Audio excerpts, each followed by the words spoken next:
बच्चों कक्षा 7 गणित में कल मैंने आपको 2.2 एक्सरसाइज लिखने के लिए कहा था, लेकिन इसकी वीडियो नहीं डाली थी। आज इसको वीडियो से समझेंगे, जिसमें पहला प्रश्न दे रखा है कि 1 से लेकर डी तक के रेखा चित्रों में से निम्न में से कौन किसको दर्शाता है, ये आपको बताना है।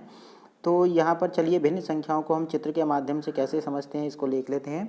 सबसे पहले लिखा है 2 गुणा 1/5। अब 1/5 का क्या मतलब होता है? 1/5 का मतलब होता है एक आकृति के 5 भाग। कितने भाग हैं? 5 भाग। तो आपको ये देखना है कि ऐसी कौन सी आकृति है जिस आकृति में एक के 5 भाग किए गए हैं। वो है आपकी डी आकृति। डी आकृति में देखो तो इसके 5 भाग किए गए हैं और 5 भाग के साथ साथ ऊपर कितना लिखा है? 1। तो इसका मतलब 5 में से 1 को सेट किया गया है। ये डी ऑप्शन को दर्शाता है, क्योंकि 1 में से 5 भाग बनाए गए हैं और ऊपर जितनी संख्या लिखी है उतने भागों को सेट किया गया है। अब गुणा में लिखा है 2। इसका मतलब 1/5 किससे दर्शाता है? 1/5 दर्शाता है इस सर्किल को और इसमें डैश किए गए क्षेत्रफल को। लेकिन ऐसे ऐसे कितने सर्किल हैं? 2। तो इसका मतलब ये इससे इसका मैचिंग हो जाएगी। अगर हम दूसरे की बात करें तो इसमें लिखा है 1/2। ऐसा कौन सा चित्र में जिसमें 1 को 2 भागों में बांटा गया है? वो है आपका बी ऑप्शन। ठीक है, इसमें भी आपके 2 चित्र हैं, क्योंकि गुणा में लिखा है 2 और 2 में से 1 ऊपर लिखा है, इसका मतलब 2 में से 1 को सेट किया गया है। तो ये हमारा बी ऑप्शन को प्रदर्शित करता है। फिर है आपका 2/3। 2/3 का मतलब है नीचे लिखा है 3। तो ऐसा कौन सा चित्र है जिसमें कि 3 भागों में बांटा गया है? वो है आपका ए ऑप्शन। ठीक है, अगर हम यहाँ से एक लाइन खींच दें तो ये 3 बराबर भाग हो जाएंगे, जिसमें आप ध्यान से देख सकते हैं। तो उसमें से कितने सर्किल बनाए गए हैं? 3। तो 1 2 3। तो इस तरीके से बाहर जो लिखा है वो इनकी गिनती है और ये जो बटे में लिखा है ये 3 में से 2 को सेट किया गया है। तो देखिए 3 में से 2 को सेट किया गया है, 1 को छोड़ दिया गया है।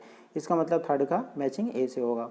इसी तरीके से 1/4 लिखा है। 1/4 का मतलब 1 में से चौथे भाग को सेट किया गया है। तो ये देखिए यहाँ पर 1 के 4 भाग हैं, जिसमें से 1 भाग को सेट किया गया है। इसका मतलब ये 1/4 को प्रदर्शित करेगा। अब 1/4 1/4 1/4 3 बार, तो यहाँ 3 गुणा में लिख दिया है। इसी तरीके से देखिए नीचे इसका एक्सप्लेनेशन भी दे रखा है। प्रश्न नंबर 2, ए से सी तक कुछ चित्र दिए गए हैं, बताइए उनमें से कौन निम्नलिखित को दर्शाता है। फिर वही सवाल जिसमें लिया गया है 1/5। 1/5 को 3 बार गुणा करेंगे तो ये बन जाएगा 3/5। कितना हो जाएगा? 3/5। इसका मतलब 1/3 1/5 1/5 1/5 को 3 बार जोड़ा गया है। 1/5 को 3 बार जोड़ा गया है, यानी ऐसी आकृति छांटनी है जिसमें कि 5 भाग हैं और 1 भाग को सेट किया गया है। वो है आपका सी ऑप्शन। तो देखिए इसमें 5 में से 1 भाग को सेट किया गया है और तीनों के भाग 1 1 मिला दें तो कितने भाग बन जाते हैं? 3 भाग। ये आपका डी ऑप्शन पे सी ऑप्शन पे मैच होता है। इसी तरीके से 1/3 मतलब 1 में से 3 में से 1 भाग सेट किया गया है, वो आपका है पहला ऑप्शन और आगे लिखा है 2, तो इसलिए इसको 2 बार प्रदर्शित किया गया है। फिर उसके बाद लिखा है 3/4। इसका मतलब टोटल भाग कितने हैं? 4 हैं। 4 में से 3 को सेट किया गया है, ऐसा आपको बी ऑप्शन में दिखाई दे रहा है। तो ये होगा इसके मैचिंग। इसी तरीके से हम आगे बढ़ते हैं। प्रश्न नंबर 2 करने के बाद हम चलते हैं प्रश्न नंबर 3 पर। प्रश्न नंबर 3 में हमें दे रखा है कि गुणा करके निम्नतम रूप में लिखिए और मिश्र भिन्न में व्यक्त कीजिए।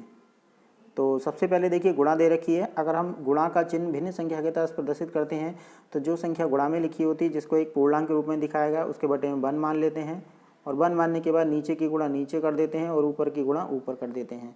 तो ऊपर आ जाएगा आपका 7 तिया 21 और नीचे हो जाएगा आपका 5 एकम 5, तो ये हो जाएगा 21/5। अब हम क्या करेंगे? 5 नीचे लिखा है, इसका मतलब 5 से भाग करना है, कितने में? 21 में। तो हम पढ़ेंगे 5 चौक 20, शेषफल आएगा 1। तो सबसे पहले हम क्या लिखते हैं? सबसे पहले हम भाजक लिखते हैं, भागफल लिखते हैं और फिर सही का चिन्ह लगाकर ऊपर शेष लिखते हैं और नीचे फिर से भाजक लिखते हैं। अगर इस तरीके से आप देखा जाए तो भागफल कितना है? 5 चौक 20 यानी 4, तो 4 सही। शेषफल कितना है? 1, तो 1/5। इस तरीके से हम इसको प्रदर्शित कर सकते हैं। इसी तरीके से दूसरे पार्ट में लिखा है 4 गुणा 1/3 यानी 4 एकम 4/3। अगर हम 3 का पहाड़ा 4 में पढ़ेंगे तो 1 बार पढ़ा जाएगा, 3 एकम 3 और 1 शेष बचेगा। इसका मतलब 1 बार भाजक हो गया और 1 ही आपका शेषफल हो गया, यानी 3 एकम 3 और 3 और 1 4 यानी 4/3। इसी तरीके से 6/7 यानी 6 दूनी 12/7। अगर हम 12 में 7 का पहाड़ा पढ़ेंगे तो 7 एकम 7 हो जाएगा और शेषफल बचेगा 5 और बटे में 7, यानी ये हमारा भागफल है। सबसे पहले जो लिखा है वो आपका भागफल है, ऊपर जो लिखा है वो आपका शेष होता है।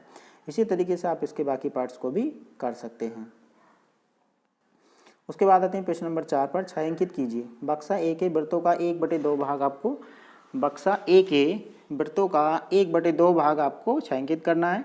यानी कुल व्रत कितने हैं, अगर आप ध्यान से देखो तो कुल आपके 3 × 9 = 3 × 12 व्रत हैं और 12 में से आपको करना क्या है, आधे भागों को व्रत को सेट करना है। ठीक है, 1/2 का मतलब 2 में से 1, 2 में से 1 का मतलब अगर हम देखें, अगर हम 2 2 के पेयर बना लेते हैं, जैसे कि देखिए मैंने 2 का पेयर यहाँ बनाया, 2 का पेयर ये बनाया, 2 का पेयर ये बनाया, 2 का पेयर ये बनाया, 2 2 के पेयर बना लिए हैं, जोड़े बना लिए हैं। अब 2 में से 1 आपको सेट करना है, तो 2 में से 1 ये सेट कर देता हूँ मैं।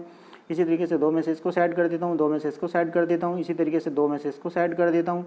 तो ये हो गई 1/2 1/2 1/2 1/2 1/2, यानी पूरी आकृति का 1/2। इस तरीके से हम इसको सेट कर सकते हैं। जैसे कि देखो इसका सॉल्यूशन दिखाया गया आपको यहाँ पर।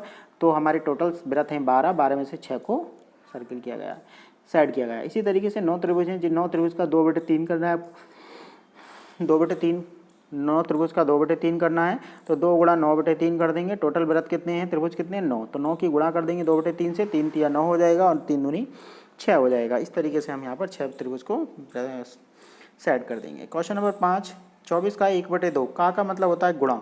अगर हम 24 की गुणा 1/2 से करेंगे तो 24 को हम 24/2 हो जाएगा और 2 से हम 24 को भाग कर देंगे, जिससे हमारा 2 × 2 2 दूनी 4 यानी 12 आ जाएगा।